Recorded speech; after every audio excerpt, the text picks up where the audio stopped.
Assalamualaikum warahmatullahi wabarakatuh. Perkenalkan, nama saya Muhammad Prayogi dengan NIM 0202173087 dan rekan saya. Assalamualaikum warahmatullahi wabarakatuh. Perkenalkan, nama saya Novianti, NIM 0202173100. Bismillahirrahmanirrahim. Assalamualaikum warahmatullahi wabarakatuh. Perkenalkan, nama saya Aspan Arhab. NIM saya 0202173095. Sekian. Assalamualaikum warahmatullahi wabarakatuh. Syukru ala nimatillah aja wajalla, sholatan ala nabi Muhammad sallallahu alaihi wasallam. Puji dan syukur kehadirat Allah Subhanahu wa Ta'ala, yang mana pada kesempatan hari ini kita semua masih diberikan kesehatan, keselamatan, dan juga umur yang panjang, sehingga kita dapat mengikuti perkuliahan hukum perdata internasional. Kami dari kelompok 9 akan memaparkan hasil makalah kami yang berjudul Kualifikasi dalam HPI atau Hukum Perdata Internasional. Nah, dalam pembahasan ini ada 4 poin yang akan pemakalah bahas dan paparkan. Poin pertama, pengertian kualifikasi dalam hukum perdata internasional. Yang kedua, langkah-langkah dalam kualifikasi fakta. Yang ketiga, teori-teori kualifikasi dalam hukum perdata internasional. Yang keempat, contoh-contoh kasus berkaitan dengan teori kualifikasi dalam hukum perdata internasional. Poin pertama, pengertian kualifikasi dalam hukum perdata internasional. Kualifikasi fakta merupakan penerjemahan atau penyalinan dari fakta sehari-hari ke dalam kategori istilah-istilah hukum tertentu, sehingga dapat diketahui arti yuridisnya, yaitu suatu proses berpikir logis guna mendapatkan konsepsi asas-asas atau kaidah-kaidah hukum ke dalam sistem hukum yang berlaku. Fakta-fakta itu dimasukkan ke dalam kotak-kotak hukum, kelas-kelas, ruang-ruang, kamar-kamar, atau bagian-bagian hukum yang tersedia. Kualifikasi hukum adalah ketika dalam bidang hukum perdata internasional, fakta-fakta harus ditetapkan dalam kategori-kategori yuridisi tertentu dan bukan hanya fakta-fakta tertentu dan bukan hanya fakta-fakta saja. Kaidah-kaidah hukum juga memerlukan kualifikasi karena hukum asing dalam persoalan hukum perdata internasional kadang-kadang memerlukan kualifikasi yang berlain daripada hukum kita sendiri.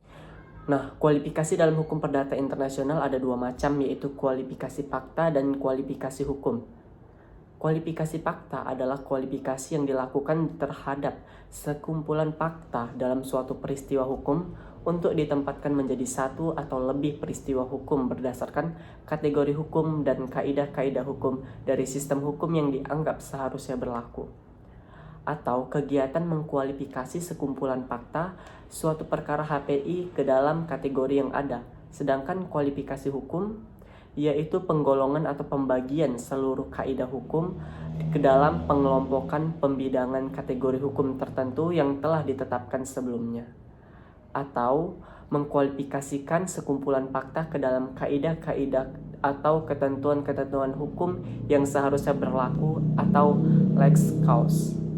Poin yang kedua yaitu langkah-langkah dalam kualifikasi fakta. Langkah-langkah yang ditempuh untuk mengkualifikasi fakta ialah sebagai berikut. Yang pertama, kualifikasi adalah sekumpulan fakta dalam perkara dan mendefinisikan peristiwa hukum yang dihadapi itu berdasarkan kategori atau klarifikasi hukum yang sudah ada dalam sistem hukum tertentu. Upaya menilai sekumpulan fakta yang dihadapi dalam perkara, kemudian mencoba mendefinisikan peristiwa yang dihadapi sebagai suatu atau berbagai peristiwa hukum tertentu. Langkah yang kedua ialah kualifikasi sekumpulan fakta yang telah dikualifikasikan tadi ke dalam kaidah-kaidah hukum yang dianggap harus berlaku atau yang disebut dengan divisible law.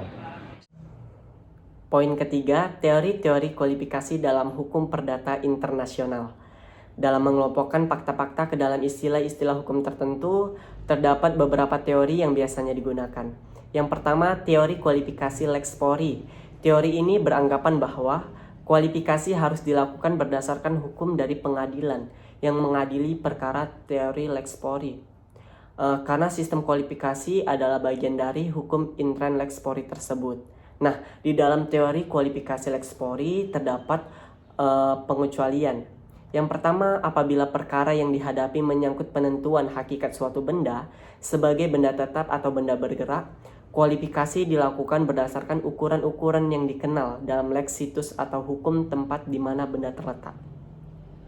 Yang kedua, apabila perkara menyangkut kontrak yang dibuat melalui korespondensi, intern bench, penentuan tentang saat dan sah tidaknya pembentukan kontrak harus dilakukan berdasarkan lex loci contractus atau hukum dari tempat pembuatan kontrak yang ditetapkan secara objektif.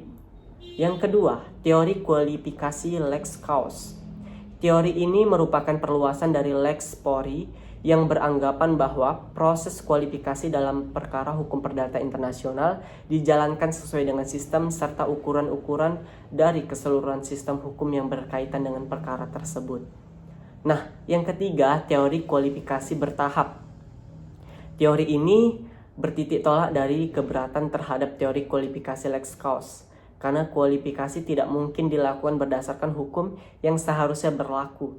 Justru hukum yang hendak diberlakukan itulah yang masih harus ditentukan dengan bantuan proses kualifikasi. Nah, kualifikasi bertahap ini dibagi menjadi dua tahap. Yang pertama, kualifikasi primer. Kualifikasi ini dilakukan dalam rangka menetapkan lex causa yang harus dilaksanakan berdasarkan lex fori. Proses kualifikasi dengan mendasarkan diri pada sistem kualifikasi intern yang dikenal dengan pada lex fori. Yang kedua, tahap kedua itu kualifikasi sekunder. Disebut juga qualification joint grades, secondary classification quals indent grades. Kualifikasi ini dijalankan setelah kualifikasi lex causa ditetapkan kategori kaidah atau aturan hukum intern lex causa yang akan digunakan menyelesaikan perkara. Nah, jika sudah diketahui hukum yang seharusnya diberlakukan adalah hukum asing, maka dilakukan kualifikasi lebih lanjut menurut hukum asing yang sudah ditemukan itu. Dan semua fakta harus dikualifikasikan kembali berdasarkan sistem kualifikasi yang ada pada lex causa.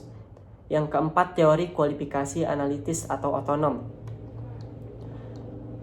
Kualifikasi dilakukan terlepas dari salah satu sistem hukum tertentu. Artinya dalam hukum perdata internasional seharusnya ada pengertian hukum yang khas dan berlaku umum serta berdasarkan bermakna sama dimanapun di dunia ini.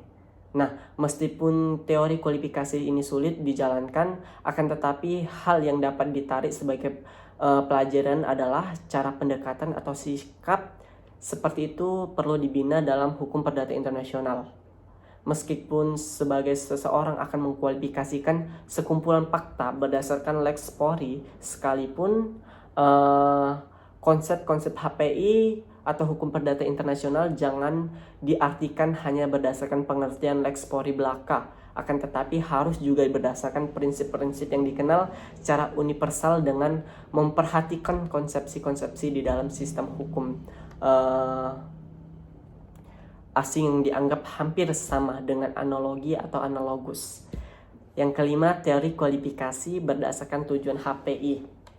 Nah, teori ini bertitik tolak pada pandangan bahwa setiap kaidah hukum perdata internasional harus dianggap memiliki suatu tujuan HPI tertentu yang hendak dicapai. Dengan tujuan-tujuan yang hendak dicapai melalui HPI haruslah diletakkan dalam konteks kepentingannya. Yang pertama itu keadilan dalam hubungan internasional, yang kedua kepastian hukum dalam hubungan bermasyarakat, yang ketiga ketertiban dalam hubungan internasional, dan yang keempat kelancaran lalu lintas hubungan internasional. Poin keempat, contoh-contoh kasus berkaitan dengan teori kualifikasi dalam hukum perdata internasional. Contoh kasus yang menggunakan langkah-langkah kualifikasi. Yang pertama, Itu dilihat dari kualifikasi Lex Pori, kasus Oden v. Ogden 1908, bahwa seorang bernama A berumur 19 tahun yang berdomisili di Perancis menikah tanpa persetujuan orang tua dengan seorang bernama B yang berkeluarga negaraan Inggris. Mereka melangsungkan pernikahannya di Inggris. Kemudian B menikahi C, seseorang berwarga negara Inggris di Inggris. Sedangkan di Perancis, A mengajukan pembatalan perkawinan atau pernikahan dengan B tanpa izin orang tua. Kemudian C mengajukan pembatalan perkawinan dengan B ke pengadilan Inggris atas dasar poligami. Nah, pertanyaannya, apakah perkawinan A dan B sah? Nah, ini melihat titik taut dan kaidah hukum perdata internasional, yaitu Inggris dan Perancis. Lex Pori mengenai izin orang tua diatur dalam pasal 148 CCP atau Lex Cause. A dan B menikah di Perancis, jadi memakai hukum Perancis. Jadi seperti itu. Kedua, kualifikasi Lex Cause. Kasus Nicholas 1900,